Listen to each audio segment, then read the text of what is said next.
उत्तर प्रदेश में अगले साल विधानसभा के चुनाव होने हैं।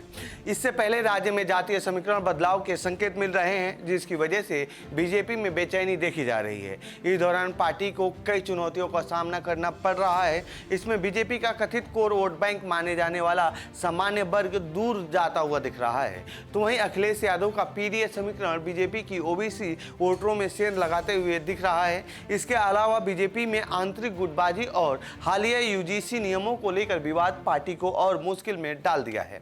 ऐसे में बीजेपी इस बार यूपी में हाशिए पर दिखाई दे रही है। तो आइए चुनावी विषाद के इस एपिसोड में समझते हैं यूपी की जातीय समीकरण और साथ में ये भी कि ये जातीय बीजेपी से दूर क्यों जा रही हैं। नमस्कार, मेरा नाम है प्रमोद और आप देख रहे हैं जनसत्ता।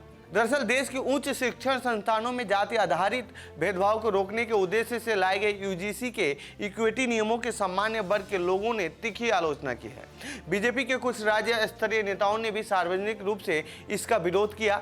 आरोप लगाया है कि इन नियमों की आड़ में सामान्य वर्ग के लोगों के साथ नाइंसाफी हो सकती है।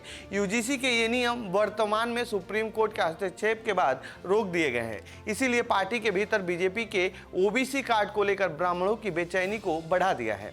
यूजीसी के नए नियमों के चलते यूपी में ब्राह्मण ठाकुर समीकरण और भी ज्यादा जटिल हो गए हैं। पिछले लोकसभा चुनाव से पहले ही इस विवाद में बीजेपी को नुकसान हो चुका है। अब यह भी कहा जा रहा है कि यह स्थिति बीजेपी की व्यापक हिंदू एकीकरण की रणनीति के लिए खतरा पैदा कर रहा है। अखिलेश का पीडीए बना चुनौती।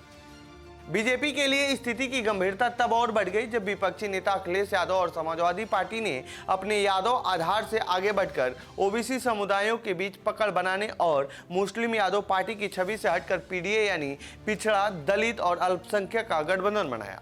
यह रणनीति 2024 के संसदीय चुनाव में सफल रही थी। सपा 37 सीटों के साथ राज्य की सबसे बड़ी पार्टी बनकर निकली थी, जबकि बीजेपी को महज 33 सीटों पर ही जीत मिल सकी। 29 मार्च को अखिलेश यादव दादरी में समाजवादी समानता भाईचारा रैली में जनता को संबोधित करेंगे। खास बात यह है कि यह वही क्षेत्र है जहां से अखिलेश यादव ने 2012 का चुनावी अभियान शुरू किया था। उस विधानसभा चुनाव में सपा ने 224 विधानसभा सीटें जीती थी और पहली बार राज्य में पूर्ण बहुमत के साथ सपा की सरकार बनी थी। अखिलेश यादव के इस रैली का उद्देश्य पश्चिमी, मध्य और पूर्वी उत्तर प्रदेश के जिलों में गुर्जर, कुर्मी, सैनी और कुशवाहा मतदाताओं को अपनी ओर खींचना है। सपा के आरोपों को लेकर बीजेपी में है डर। सपा प्रमुख ने बीजेपी सरकार पर सार्वजनिक क्षेत्र में ओबीसी के लिए 27% आरक्षण कोटा छीनने का आरोप लगाया है और दावा किया है कि पीडीए समुदाय के लिए आरक्षित हजारों सीटें खाली पड़ी हैं। बीजेपी के कुछ नेताओं को डर है कि यूजीसी नियम विवाद के कारण सपा के इन आरोपों को और बल मिल सकता है। एक राज्यसभा सांसद ने एक्सप्रेस से कहा कि मध्य और पूर्वी जिलों में कुर्मी और कुशवाहा वोटों में पहले से गिरावट आई है। अब अखिलेश गुर्जर वोटरों में सेंध लगाने की रणनीति बना रहे हैं। जाट और गुर्जर वोटरों का एक हिस्सा उन्हें पश्चिमी यूपी में और सीटें जीतने में मदद कर सकता है। माना जा रहा है कि बीजेपी ने अखिलेश और उनके पीडीए नैरेटिव का मुकाबला करने के लिए ही ओबीसी समुदाय से आने वाले पंकज चौधरी को अपना प्रदेश अध्यक्ष नियुक्त किया है। यूपी में ब्राह्मणों की बेचैनी। चुनाव से पहले ये ऐसा वक्त है जब समाजवादी पार्टी अपना दायरा बढ़ाने की कोशिश कर रही है, तो वहीं बीजेपी यूजीसी जैसे नियम लाकर पिछड़ी जातियों पर अपनी पकड़ मजबूत करने की कोशिश में थी। लेकिन ये पूरा खेल उस समय बदल गया जब बीजेपी के कोर वोटर सामान्य वर्ग से इस पर विरोध प्रदर्शन झेलना पड़ा। सामान्य वर्ग समुदाय से आने वाले लगभग हर पार्टी सांसद ने कहा कि इससे बीजेपी सरकार में उनके समुदाय के विश्वास को ठेस पहुंची है। कई जिलों में पार्टी पदाधिकारियों ने इन नियमों को काला कानून बताते हुए अपने पदों से इस्तीफा भी दे दिया। हालांकि कोर्ट ने इस पर रोक तो लगा दिया, लेकिन बीजेपी के मंशा पर सवाल खड़े कर दिए। बीजेपी के ब्राह्मण नेता पहले से ही नेतृत्व द्वारा उन्हें केवल ब्राह्मण विधायकों की बैठक करने पर फटकार लगाए जाने से नाराज थे।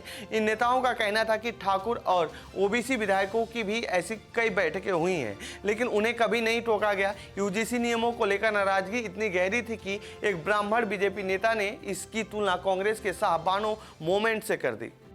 सामान्य वर्ग की चिंताएं जायज हैं। बीजेपी के ही एक ब्राह्मण नेता ने एक्सप्रेस को बताया कि बीजेपी द्वारा ओबीसी कार्ड खेलने को लेकर सामान्य वर्ग में पहले से ही बहुत नाराजगी है। उन्हें लगता है कि पिछड़ा समुदाय नौकरियों में उनका हक छीन रहे हैं और उत्तर प्रदेश एवं बिहार में सत्ता में बड़ी हिस्सेदारी ले रहे हैं। पहले केवल SC ST की सुरक्षा के नियम थे जिनका दुरुपयोग बीजेपी के खिलाफ होता था, अब इसमें ओबीसी को भी शामिल कर लिया गया है। बीजेपी नेता ने कहा कि उनकी चिंताएं जायज हैं। इसके अलावा एक अन्य सांसद ने कहा कि बीजेपी हिंदुत्व के एजेंडे पर सत्ता में आई थी, इसे हिंदुओं को एकजुट करना था, लेकिन वो विभाजित है। प्रधानमंत्री मोदी अपने विकास के एजेंडे के अलावा पारंपरिक जातिगत विभाजनों से ऊपर उठकर एक व्यापक हिंदू चेतना विकसित करने की बात करते रहे हैं, लेकिन समुदाय में विभाजन हर दिन गहरा होता जा रहा है। ब्राह्मण चुनावी रूप से निर्णायक संख्या में नहीं है, लेकिन उन्हें राजनीति, नौकरशाही और शिक्षा जगत में महत्वपूर्ण प्रभाव रखने वाला वर्ग माना जाता है। सामान्य वर्ग के पास कोई विकल्प नहीं है। बीजेपी के एक नेता ने एक्सप्रेस से कहा कि फिलहाल समुदाय के पास कोई विकल्प नहीं है। उन्होंने आगे कहा कि कांग्रेस पहले उनकी भरोसेमंद पार्टी थी, अब निजी नौकरियों में भी आरक्षण की बात करती है। जब तक सपा उनकी ओर कोई बड़ा कदम नहीं उठाती तब तक समुदाय को बीजेपी के साथ ही रहना होगा, लेकिन वे नैरेटिव को प्रभावित कर सकते हैं और मतदान के दिन वोट डालने से परहेज कर सकते हैं। बीजेपी के भीतर यह असंतोष ऐसे समय में आया है जब राष्ट्रीय राजनीति में सुरक्षित होने के बावजूद यूपी में उसका चुनावी ग्राफ गिरा है। साल 2014 में बीजेपी को 71 सीटें मिली थी, साल 2019 में 62 सीटें मिली थी, लेकिन 2024 में 33 सीटें ही मिली। वहीं विधानसभा में भी 2017 के चुनाव में 312 सीटों के मुकाबले 2022 में बीजेपी को 255 सीटें मिली। आंकड़े ये भी दिखाते हैं कि 2019 और 2024 के बीच गैर यादव, गैर कुर्मी, ओबीसी और गैर जाटो दलितों के बीच भाजपा का समर्थन कम हुआ है। 2024 के खराब प्रदर्शन के बाद पार्टी की समीक्षा में आंतरिक कलह को मुख्य कारण माना गया, जिसमें ब्राह्मणों का योगी आदित्यनाथ सरकार से असंतुष्ट होना भी शामिल है। संसदीय चुनाव के दौरान पश्चिमी यूपी में उम्मीदवारों के चयन को लेकर ठाकुर समुदाय में भी नाराजगी की खबरें आई थी। हालांकि बीजेपी इन जातियों के समीकरण में ऐसे फंस चुकी है कि उसका बाहर आना मुश्किल लग रहा है।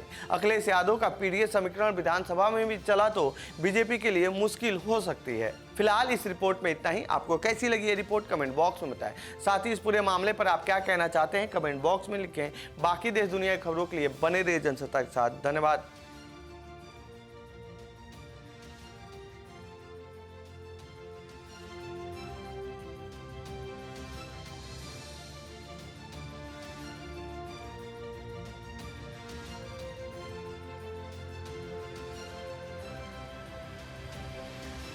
जहां नेता चले चालें और वोटर करे हिसाब, हर सीट पर तगड़ी जंग, हर गली में हंगामा।